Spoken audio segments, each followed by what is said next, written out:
আকাশ ফুকনক শিক্ষামন্ত্ৰী ৰনোজ পেগুক ক্ষমা খোজাৰ নিৰ্দেশ মুখ্যমন্ত্ৰীৰ ৰনোজ পেগুৰ ঘৰলৈ গৈ আকাশ ফুকনক ক্ষমা খোজাৰ নিৰ্দেশ দিয়া হৈছে ঠিকাদাৰ গোবিন্দ পেগুৰ বিৰুদ্ধে লোৱা হ'ব ব্যৱস্থা লোক নিৰ্মাণ বিভাগক ব্যৱস্থা গ্ৰহণৰ নিৰ্দেশ দিছে মুখ্যমন্ত্ৰীয়ে বোকাখাটত এই মন্তব্য আগবঢ়াইছে মুখ্যমন্ত্ৰী হিমন্ত বিশ্ব শৰ্মাই আকাশ ফুকন সমাজসেৱী ল'ৰা ভাল ল'ৰা কিন্তু মানুহৰ যদি মুখখন ভাল নাথাকে তেতিয়ালে মানুহে বেয়া পায় আৰু বিজেপি দলে এটা পাৰ্টিত আমি বিচাৰো যে অলপ মানুহ সংস্কৃতিবান হওক ডাঙৰক সন্মান কৰক সৰুক মৰম কৰক ৰনোজ পেগু এজন আমাৰ জ্যেষ্ঠ মন্ত্ৰী তেওঁৰ বিষয়ে যিখিনি কথা কৈছে শুনি মোৰ বেয়া লাগিছে মই ভাবো যে আকাশ ফুকনে ৰাজহুৱাভাৱে ক্ষমা খুজিব লাগে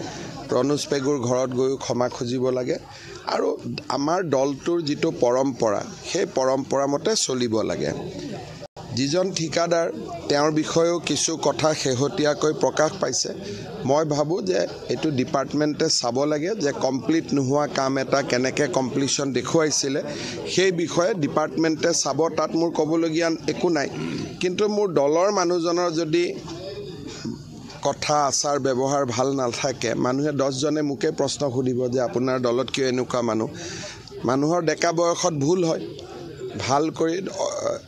ডাঙৰজনক ক্ষমা খুজি ৰাইজক ক্ষমা খুজি নিজক সংশোধন কৰি মানুহ আগুৱাব লাগে